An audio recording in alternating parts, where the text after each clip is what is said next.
안녕하십니까, 이태윤입니다. 중국 경제의 어려움은 일반 대중이 피부로 느끼고 있는 현실입니다. 대중의 주머니는 넉넉하지 않은데 물가는 계속 오르고 있는 상황 역시 사실입니다. 해외에서 중국 국민의 비참한 상황을 담은 영상이 너무 많이 퍼져 중공의 귀에까지 들렸기 때문일까요? 어쨌든 중공 정부도 국민의 고통을 동정하는 모습을 보여주기 시작했습니다. 하지만 이번 조치가 오히려 사람들을 더 화나게 만들고 있습니다. 2024년 9월 28일 중국의 여러 소셜미디어 플랫폼에 랴오닝성 다롄시 홍기거리에 위치한 혜택 아파트에서 발표한 공지문 캡처본이 퍼졌습니다. 이 공지에 따르면 거주지 관할 지역 내에 있는 실업 부부가 18주 이상, 즉 태어난 지 126일이 넘는 외동 자녀가 있는 경우 매달 5위안 한화약 967원의 실업부부 외동자녀 지원금을 받을 수 있다고 합니다. 공지에는 제출해야 할 서류 목록도 나와 있는데 가족관계증명서, 신분증명서, 외동자녀증 등을 요구하고 있습니다. 물가가 치솟고 있는 지금 5위안으로 무엇을 할 수 있을까요? 약 10년 전이라면 5위안으로 마라탕 한 그릇이나 국수 한 그릇을 먹을 수 있었지만 지금은 마라탕 한 그릇도 최소 10위안에서 몇십 위안입니다. 사실 중공당 언론조차 10년 전 지원금 5위안의 난처함을 언급한 바 있습니다. 2014년 8월 12일 중공의 신화망은 매달 5위안 외동자녀 지원금 어떻게 난처함을 벗어날 수 있을까라는 제목의 기사를 발표했습니다. 중공이 1982년부터 중국의 외동자녀 가정을 위해 매달 5위안을 지급하는 보조정책을 시행해 왔으며 32년이 지난 지금까지도 많은 성에서 이 정책이 거의 변하지 않았다고 전했습니다. 기사에 따르면 중국 각지의 인구 및 가족계획 정책을 조사한 결과 대부분의 성에서 부부 합산으로 매월 10위안 수준의 낮은 기준으로 외동자녀 보조금을 지급하고 있었으며 경제적으로 발달한 남부 일부 성에서만 매년 20위안 이상의 외동자녀 보조금을 지급한다고 합니다.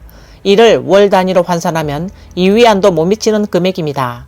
이 기사에 따르면 최근 몇 년간 일부 지역에서 외동자녀 보조금 지급 기준을 소폭 인상했지만 대부분이 월 5위안에서 10위안으로 인상된 정도에 불과하며 보조금을 받을 수 있는 자녀의 나이 제한을 성마다 기존 14세에서 16세, 18세까지로 높인 것이 전부입니다. 10년 전에 발표한 기사를 보면 당시 물가가 지금만큼 높지 않았습니다. 그러나 오늘날에도 일부 지역에서는 여전히 외동자녀 보조금을 5위안만 지급하고 있습니다. 80년대생 어머니 왕원원은 많은 사람의 심정을 대변하여 이렇게 말했습니다. 그녀는 딸이 3살이 넘었지만 외동자녀 증명서를 발급받지 않았다고 말했습니다. 한 달에 10위안 지원금은 요즘 거리 노점에서 국수 한 그릇 사 먹을 정도밖에 안 돼요. 게다가 증명서를 발급받는 과정이 꽤 번거롭습니다. 우리는 외동가정, 즉 아이가 하나인 가정이기 때문에 지금의 정책에 따라 아이를 한 명 더 낳을 수 있지만 나중에 이 보조금을 반납하는 번거로움을 피하고자 그냥 신청하지 않았어요. 네티즌들은 서류 준비 비용조차 안 된다. 외동자녀 부모를 모욕하는 정책이다. 문서 한 장 인쇄하는데도 1, 2위안이 든다 등의 불만을 터뜨리며 피해는 크지 않지만 모욕감은 크다 라고도 말했습니다. 또 다른 네티즌은 거리에서 5위안을 구걸하는 것이 이보다 덜 치욕스럽다. 정부에서 5위안을 받으려면 제대로 무릎을 꿇어야 겨우 받을 수 있다. 이런 서류들은 인류의 황당한 일 박물관에 들어가야 한다고 비판했습니다. 또 다른 사람은 올해 국무원이 여러 계층에 생활보조금을 지급한다고 발표했고 10월 1일 전에 반드시 지급해야 한다고 했는데 이제 10월 11일이 됐지만 여러 어려운 가정을 찾아봐도 보조금을 받았다는 사람이 없다. 국무원이 거짓말을 해서 국민 사랑 이미지를 지키려는 것인가? 라고 질문을 던졌습니다. 이 네티즌의 질문은 최근 발생한 또 다른 사건을 떠올리게 합니다. 2024년 10월 12일 중공재정부 장관 남부라는 국무원 신문판공실 기자회견에서 올해 중앙재정에서 667억 위안의 고용보조금을 지급하여 지방정부가 대학 졸업생 등 주요 계층의 고용 및 직업기술훈련에 지급했다고 발표했습니다. 이 소식은 곧바로 핫 이슈로 떠올랐습니다. 네티즌들은 그 돈은 다 어디로 갔나요? 지금 사용 내역을 공개할 수 있습니까? 구체적으로 어떻게 보조해주고 있는 거죠? 이게 국민이 가장 궁금해하는 부분일 텐데요 라는 반응을 보였습니다. 일부는 이 금액의 보조금이 직업기술훈련에 사용된 것에 불만을 드러내며 667억 위안이 그렇게 간단하게 훈련하는데 다 쓰인다는 건가요? 취업난으로 어려움을 겪고 있는 사람들은 어떤 도움을 받나요? 진짜 기술 훈련을 받는 건가요? 아니면 취업 환경 문제를 해결한 것인가요? 라고 비판했습니다. 많은 중국 국민은 중공 정부가 국민에게 실제적인 보조금을 줄 것이라고는 믿지 않고 있으며, 일부는 보조금은 모두 관료들의 주머니로 들어갔다고 직설적으로 말했습니다. 또 다른 사람은 이걸 어떻게 받는지 궁금하고 누구에게 지급되었는가 라고 반문했습니다. 실제 경험을 바탕으로 나는 실직 중이어서 지원도 안 되고 실업급여 신청도 안 되는데 이유를 모르겠다 라고 말하는 사람도 있었습니다. 이번에도 중공 정부가 체면을 구겼습니다. 중국 경제가 지속적으로 하락하면서 청년 실업률은 계속해서 상승 중이며 수백만 명의 대학 졸업생이 일자리를 찾기 어려운 상황에 처해 있습니다. 2023년 6월 중국 국가통계국은 16세에서 24세 청년 실업률이 21.3%에 달한다고 발표했습니다. 그 이후 실업률 발표가 중단되었으나 2024년 1월에는 학생을 제외한 청년 실업률이 14.9%로 발표했습니다. 이어 2024년 7월 청년 실업률이 17.1%로 상승했으며 8월에는 18.8%로 또다시 최고치를 기록했습니다. 이 수치는 조작된 것임에도 불구하고 여전히 증가하고 있어 중공 정부조차 실업률 문제를 숨기기 어려운 실정임을 보여줍니다. 2024년 7월 대학 입학 시험이 끝난 후 한 여학생이 자신이 흔한 재정 금융대학에 합격했다며 기쁨의 영상을 올렸습니다. 그러나 입학 통지서에 서명할 때 옆에서 통지서를 배달한 택배 기사가 자신도 그 학교를 갓 졸업했다고 말하자 이 학생은 큰 충격을 받았습니다. 마치 자신의 미래 모습을 본 듯한 기분이 들었다고 합니다. 마지막에는 입학 통지서를 배달하는 택배 기사는 20기 졸업생으로 선배였다. 하늘이 무너지는 기분이었다. 라고 적혔습니다. 이에 네티즌들은 지금 나는 매일 후배들에게 음식을 배달하고 있다. 우리 학교 근처에는 졸업생이 운영하는 선배 볶음밥집도 있다. 입학 통지서를 배달하는 사람들은 정식 우정국 직원이다. 후배가 졸업 후 선배보다 나은 직업을 가질지는 장담할 수 없다는 등의 반응을 보였습니다. 중국 언론에서는 이미 여러 차례 985 대학과 211 대학의 졸업생들마저 취업이 어려워 택배원이나 환경미화원 같은 직업을 선택하고 있다고 보도한 바 있습니다. 2024년 7월 19일 온라인에서는 감정 끝에 눈물이 난 사연, 강소성의 한 학사 졸업생이 배달하다 경비원으로 일하는 대학 동기를 만나다 라는 제목의 소식이 퍼졌습니다. 이 소식에 따르면 강소성 남경시의 한 대학 졸업생은 적합한 일자리를 찾지 못해 배달 일을 하던 중 한 아파트 입구에서 경비원으로 일하는 자신의 대학 동기를 만났습니다. 두 사람은 반가운 재회의 감정과 동시에 이곳에서 만나게 된 현실의 씁쓸함을 느꼈다고 합니다. 자막에는 대학 친구는 경비원, 나는 배달원, 우리는 이 업계를 장악했다 라는 문구가 표시되어 있습니다. 대학을 졸업하고 경비원이 되는 일은 이제 드문 일이 아닙니다. 중국에서는 과거 청와대학이나 북경대학에 입학하는 것이 가문의 영광으로 여겨졌습니다. 하지만 현실에서 이러한 수석 출신들도 자존심을 내려놓고 다양한 직업을 선택할 수밖에 없는 상황에 처하고 있습니다.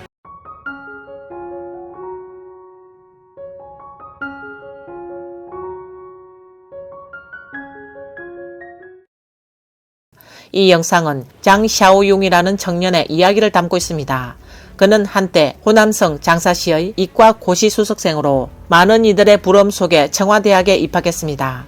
하지만 졸업 후 그가 선택할 수 있었던 직업은 월급 2,000위안, 하나약 38만 7천 원의 경비원 자리뿐이었습니다. 현재 중국에서 월 2,000위안으로 한 달 생활비를 충당하기도 어렵습니다. 영상의 자막에는 고시 수석생이 경비원이 되다. 당신의 생각은? 이라는 의미심장한 문구가 표시되어 있습니다. 이러한 대학생들은 부모가 아끼고 절약한 돈으로 학업을 마쳤지만 중국에서 적절한 일자리를 찾기 어려워 결국 자존심과 꿈을 내려놓고 배달원, 보안원, 산후도우미와 같은 직업을 선택할 수밖에 없습니다. 중국 서민층의 삶은 더욱 고단합니다. 영상에서 몇 살 안 되는 어린 아이와 노인이 함께 쓰레기를 줍는 장면이 나옵니다. 다른 영상에서는 한 농공민 아버지가 아들의 학비를 송금하는 장면이 나오는데 그는 몇 위안짜리 티셔츠조차 사지 못하고 구멍난 낡은 옷을 입고 있습니다. 또 다른 장면에서는 60세의 노인이 관광지에서 눈을 쓸고 있는데 그의 눈썹에는 두꺼운 서리가 내려앉아 있습니다. 영상의 자막에는 이 노인은 최저임금을 받으며 가장 더럽고 힘든 일을 하고 있다라고 쓰여 있었습니다. 한 영상에서는 한 할머니가 휠체어에 앉아 쓰레기 봉지를 안고 있고 할아버지는 한 쓰레기통에서 다음 쓰레기통으로 이동하며 플라스틱 병을 줍고 있습니다. 이 노부부는 이렇게 하나하나 병을 주우며 생활을 이어가고 있습니다. 일자리를 갖고 있는 청년들의 삶도 쉽지 않습니다. 영상에서는 한 남성이 막차를 놓치고 택시비를 아끼기 위해 새벽에 걸어서 귀가하는 장면이 나옵니다. 택시를 한 번 타면 10몇 위안 드는데 아까워서 못 타겠어요. 왜 10몇 위안도 아까워하시는 거예요? 모르세요? 평범한 사람한테는 여기도 10몇 위안, 저기도 10몇 위안 이렇게 쓰다 보면 한 달에 몇천 위안이 금방 없어져 버려요. 그래서 돈이 아까운 거죠. 10몇 위안이면 3일 동안 아침을 먹을 수도 있거든요. 그렇죠? 그냥 걸어가야겠어요. 걸어가야지. 이것이 바로 중국 사람들의 일상입니다. 스스로를 인민의 심부름꾼이라고 자처하는 중국 정부는 이제 더 이상 국민을 속일 수 없는 상황에 직면하고 있습니다. 2024년 8월 한 영상에서는 젊은 남성이 거리 인터뷰에서 솔직한 심정을 털어놓는 장면이 화제가 됐습니다. 선생님, 지금 생활 조건이 많이 좋아졌잖아요. 왜 사람들이 이렇게 불만이 많을까요? 왜 그런 걸까요? 그럼 두 분께 여쭤볼게요. 예를 들어 요즘 반조리 음식이 좋다고 하잖아요. 그런데 왜 전문가들은 먹지 않으려고 할까요? 사회보장이 그렇게 좋다는데 왜 젊은이들은 사회보장 보험료를 내기 싫어할까요? 보험이 좋다는데 왜 그렇게 많은 판매원들이 필요할까요? 철거가 그렇게 좋은 일이면 왜 온 사람들이 완전 무장을 할까요? 신에너지가 그렇게 좋다는데 왜 정부에서 계속 지원을 해야 하죠? 휴대폰 요금제가 좋다면 왜 매일 전화해서 업그레이드를 권할까요? 길가의 상점들이 그렇게 잘 된다는데 왜 양도하려 할까요? 선생님이 잘 가르친다는데 왜 아이들이 개인과외를 받으려고 할까요? 판사들이 법을 잘 안다는데 왜 변호사가 필요할까요? 싱글이 좋다는데 왜 결혼하려 할까요? 결혼이 좋다는데 왜 이혼하려 할까요? 아이들이 그렇게 귀엽다는데 왜 낳지 않으려고 할까요? 미국이 그렇게 나쁘고 혼란하다면서 왜 돈 많은 사람들은 미국으로 가려고 할까요? 애국하는 연예인들은 왜 이민을 가는 걸까요? 이 청년의 말은 많은 중국인들의 심정을 대변하고 있습니다. 또 2024년 9월 28일 광동성의 한 남성이 영상을 올리며 이렇게 말했습니다. 나는 내 나라를 매우 사랑하지만 나의 어머니는 나라가 아닙니다. 내 어머니는 단 한 분, 나를 10개월 동안 품고 세상에 태어나게 해주신 분이며 부모님이 고생하며 나를 키워주셨습니다. 나는 국가에 빚진 것이 없습니다. 왜냐하면 국가는 외상을 허락하지 않기 때문입니다. 내가 돈이 없으면 배불리 먹지 못하고 돈이 없으면 학교도 갈 수 없으며 돈이 없으면 병원에도 갈 수 없고 집도 구할 수 없습니다. 그래서 내가 가장 감사해야 할 분은 나의 부모님입니다. 이 영상은 네티즌들 사이에서 뜨거운 반응을 불러일으켰습니다. 네티즌들은 우리는 휴대전화, 자동차, 생활용품을 살 때마다 세금을 내고 있다. 그 누구에게도 빚진 것이 없다고 말했고 또 다른 사람은 자신이 수십 년 전 학교에 다니던 시절을 떠올리며 어린 시절 몇 위안의 학비를 내지 못해 며칠 동안 교실 창문 밖에 서 있었고 겨우 3.5위안의 학비를 빌려서야 교실에 들어갈 수 있었다. 1위안 남짓한 책값을 내지 못해 책을 받지 못했고 하는 수 없이 짝꿍의 책을 읽다가 보름 가까이 지나 겨우 돈을 낸 후 책을 받았다고 회상했습니다. 어떤 사람은 나는 국가에 빚진 것이 없지만 국가는 어쩌면 나에게 빚진 것일 수도 있다 라며 전쟁이 나면 마음속으로만 조용히 지지할 것이라고 덧붙였습니다. 중공 정부는 중공이 곧 중국이라는 개념으로 중국인을 혼란스럽게 하고 속여왔지만 많은 중국인은 중공이 중국을 대표하지 않는다는 사실을 인식하기 시작했습니다. 2024년 10월 5일 중화민국 총통 라이칭드는 국경일 행사에서 최근 이웃국가 중화인민공화국이 10월 1일에 75주년을 맞았으며 며칠이 지나면 곧 중화민국도 113주년을 맞이한다. 연령으로 보면 중화인민공화국은 중화민국 국민의 조국이 될 수 없다. 오히려 중화민국이 중화인민공화국 75세 이상 국민에게 조국일 수 있다고 발언했습니다. 이는 중공 정부에 충격을 주었고 중공은 이에 반박할 말조차 하지 못했습니다. 중공은 자신들의 약점을 찔린 셈이기 때문입니다. 더 많은 중국인이 현실을 깨닫고 있으며 중국 정부가 거짓과 폭력으로 유지하는 정권은 국민 위에서 군림하기 어려워질 것입니다. 중공의 해체가 머지않아 이루어질 것이라는 전망이 커지고 있습니다. 오늘 영상은 여기까지입니다. 시청해주셔서 감사합니다.